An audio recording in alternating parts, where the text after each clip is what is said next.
নমস্কাৰ আজি এটা নতুন এপিসোডলৈ আকৌ আপোনালোকক পুনৰ মোৰ চেনেললৈ স্বাগতম জনাইছো সকলোকে আজি টপিকটো হৈছে আজিৰ পৰা আমি আৰম্ভ কৰিম কিবোৰ্ড শৰ্টকাট আমি আজিৰ পৰা আৰম্ভ কৰিছো গতিকে এটো যেতিয়ালৈ আমাৰ কিবোৰ্ড শৰ্টকাট শেষ নহয় তেতিয়ালৈ আমাৰ এই পাঠ্যক্ৰমটো চলি থাকিব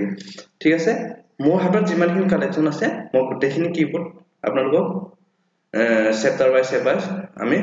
দি গৈ থাকিম ঠিক আছে গতিকে আপোনালোকে যদি চেনেলটো সাবস্ক্ৰাইব কৰা নাই বা আপুনি ভিডিওটো এতিয়া চাই আছে যদি সাবস্ক্ৰাইব কৰা নাই সাবস্ক্ৰাইব কৰি লব আৰু লগতে বেল আইকনটো বজাই দিব যাতে আমি ভিডিও আপলোড কৰিম আপোনালোকে প্ৰথমতে বেল আইকন বেছি কথা নকওঁ সো কিবোৰ্ড শৰ্টকাট কি কিয় কাৰণে লাগে বা কিয় প্ৰয়োজন হয় এটা অলৰেডি জানে আমি যদি কিবোৰ্ড শৰ্টকাট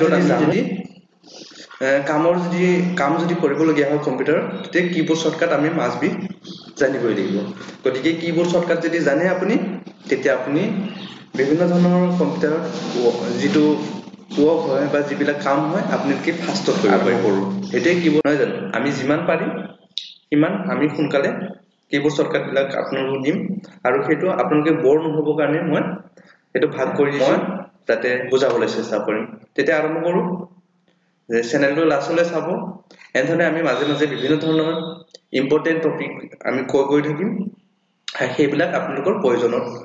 আপোনালোকে ইউজ কৰিব পাৰিব ঠিক আছে তেতিয়া আৰম্ভ কৰিম ফোনটো বলক প্ৰথমতে আমি আৰম্ভ কৰিছো অল্টাৰনেটিভ ঠিক আছে অল্টাৰনেটিভত কি হয় আমি যেতিয়া অল্টাৰ যদি টেপ দিও কি হ'ব আমাৰ যিবিলাক উইন্ডোজ আছে ব্যাকগ্ৰাউন্ডৰ উইন্ডোজ যিবিলাক আছে সেইবিলাক আমি কি কৰিব পাৰো খুব কম সময়তে আমি এক্টিভ কৰি লব পাৰো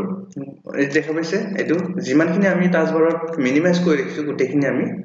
ইয়াতে শো হৈ আছে ঠিক আছে কোনটো প্ৰয়োজন হয় হেতু লাগিব আমাক কোন সাইডৰ পৰা হ'ব এটো কমে লেফট সাইডৰ পৰা ৰাইট সাইডলৈ সিলেক্ট হৈ গৈ থাকিব বুজি পাইছে ঠিক আছে নেক্সট হ'ব এক হৈ গল এটা 2 নম্বৰ হৈছে আমাৰ অল্টাৰ শিফট টেপ দিলু এটো কোন সাইডৰ পৰা সিলেক্ট হ'ব টাস্কবাৰত যিবিলাক থাকিব এটো আপোনাৰ ৰাইট সাইডৰ পৰা কমে লেফট সাইডলৈ সিলেক্ট হৈ গৈ থাকিব কোনটো অল্টাৰ শিফট টেপ ঠিক আছে এটো হ'ব 2 নম্বৰ হৈ গল আমি এনেকৈ কৰিম এতিয়া হ'ব কন্ট্ৰোল W কাৰণে আমি কি কৰিছো কন্ট্ৰোল W কাৰণে এটো হৈছে কন্ট্ৰোল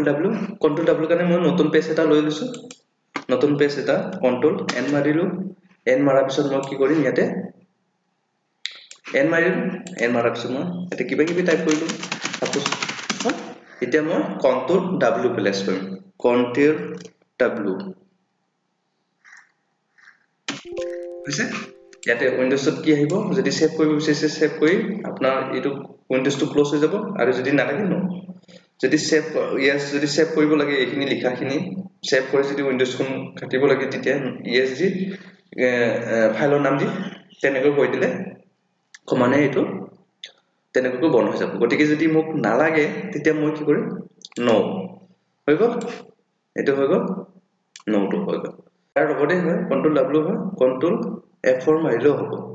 ঠিক আছে কন্ট্ৰোল F4 মাৰিলেও হ'ব আৰু অল্টাৰ F4 মাৰিলেও হ'ব ঠিক আছে গতিকে মই কন্ট্ৰোল W অৰ কন্ট্ৰোল অল্টাৰ F4 এটো সেম কামত আহিব বাট সেম হেৰিত লাগিব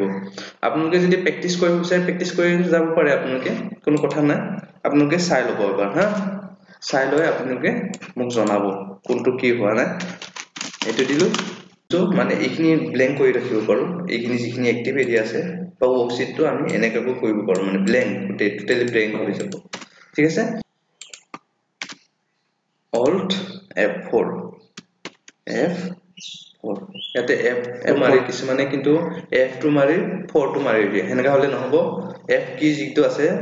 F1 ৰ পৰা F2 লৈ হেই কিটাৰ ভিতৰত কৈ আছে ঠিক আছে গতিকে আমি নেক্সট আহি গৈছো হেব অল্টাৰ F5 হেগো দেখি হৈছে উইন্ডোজ টো সৰু হৈ গৈছে হয় এইটো এক্টিভ যেটো আছিল এইটো তো সৰু হৈ গৈছে অল্টাৰ F5 মাৰাৰ পিছত অল্টাৰ F5 হয়নে হয় আৰু যদি ডাঙৰ কৰিব লাগে এটা যদি ম্যাক্সিমাইজ কৰিব লাগে তেতিয়া কি কৰিম অল্টাৰ F10 হৈ গ'ল দুটা কাম হৈ গ'ল অল্টাৰ F5 হলে সৰু হৈ যাব যিকোনো এক্টিভ যদি ম্যাক্সিমাইজ হৈ থাকে ৰেজিস্টাৰ কৰিবলৈ আমি F5 আৰু ডাঙৰ কৰিবলৈ F10 শৰ্টকাটত হৈ গ'ল নহলে বহুত দীঘল হৈ যাব ভিডিওটো গতিকে এনেকৈ আমি কৰিব পাৰো বা F10 টো ডাঙৰ কৰিবলৈ আমি নেটকৈ দি দিছো ঠিক আছে এতিয়া হ'ব 1 2 3 4 হ'ব এতিয়া হ'ব 5 নম্বৰ 5 কন্ট্ৰোলটো হৈছে F10 আছে এটা আপো কন্ট্ৰোল এবাৰ যদি প্ৰেছ কৰে ৰেজিস্টাৰ ডাউন হ'ব আৰু এবাৰ যদি কৰো কন্ট্ৰোল মই F10 কৰিলো ৰেজিস্টাৰ হৈ গ'ল সৰু হৈ গ'ল আৰু যদি ডাউন কৰিব লগিয়া হয় কন্ট্ৰোল F10 ঠিক আছে এতিয়া এটো হৈ গ'ল 2 3 4 এটো 5 নম্বৰ হৈ গ'ল 5 নম্বৰ এতিয়া হ'ব 6 নম্বৰটো কি হ'ব মই আছে 6 নম্বৰটো মই দেখাইছো F6 only F6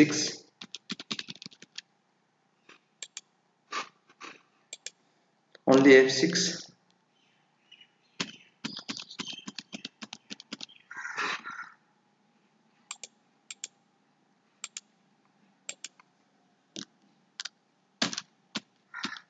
আছে এটো F6 টো কি হয় আমি হোমত যাব পাৰো ডেস্কটপত যাব পাৰো বা যিকোনো যদি টাস্ক বাৰৰ পৰা আমি যদি কিবা এটা সিলেক্ট কৰিব লাগে দেখা পাইছে নে গৈ আছে এটো সিলেক্ট হৈ গৈ আছে হা তেনদৰে আমি বিভিন্ন ধৰণৰ যদি আমি টাস্ক বাৰত বস্তুবিলাক সিলেক্ট কৰিব লাগে মাউস নোহোৱাকৈ মা পইন্টাৰে দি যদি আমি নোৱাৰো তেতিয়া আমি F6 মাৰি তাৰমানে ডেস্কটপত যাব পাৰো নহলে বিভিন্ন কম্পিউটাৰ স্ক্ৰিনত ডেস্কটপ আইকনত যাব পাৰো মানে টাস্ক বাৰৰ বিভিন্ন আইকনত আমি সিলেক্ট কৰি সেই আইকনটো উলাই লব পাৰো ঠিক আছে এনেকৈ F6 টোত আমাৰ প্ৰয়োজন হয় গতিকে মই F6 এৰে সিলেক্ট কৰি মই এটা ডকুমেন্ট মই এই কৰিছো হল এটা ৰাইট দেখো এনেদৰে F6 টো হৈছে মানে টাস্ক বাৰটো যদি হাইডেন হৈ থাকে হেতু উলাব লগতে আমি কি কৰিব পাৰো এটো মানে টাস্ক বাৰটো আমি জোনটো লেভেলত নিব বিচাৰো হেতুলে আমি কি কৰিব পাৰো টাস্ক বাৰটো নিব পাৰো সাপোজ মই যদি ইয়াতে এইটো বস্তুটো মই এফালে নিব বিচাৰো এফালে নিব পাৰো ঠিক আছে কি ধৰিলো শিফট ধৰিলো F6 ঠিক আছে এন্ডৰে আমি ডকুমেন্ট বিলাক এফালৰ পৰা সিফাললৈ আমি আনিব পাৰো বুজি পাইছে যদি মোৰ চেনেলটো ভাল লাগিছে মোৰ যেটো তথ্য দিলো বা যেটো মই আপোনালোকৰ আগত যেটো ভিডিও দিলো হেতু যদি আপোনাৰ ভাল লাগিছে তেতিয়া মোৰ চেনেলটো সাবস্ক্ৰাইব কৰি বেল আইকনটো বজাই থব যাতে মোৰ ভিডিও সবতছে প্ৰথমত পায় ঠিক আছে তো আজিলৈ ইমানতে মই আজি পাঠ্যক্ৰম সামৰিছো আশা কৰিছো আপোনালোকে মোক সহজ এটা পাঠ্যক্ৰম আপোনালোকৰ সন্মুখত আগবঢ়াম গতিকে আজি সাবস্ক্ৰাইব কৰি থব লগতে বেল আইকনটো পুনৰ আশাৰে আজি ইমানতে সামৰিম ধন্যবাদ জয় আই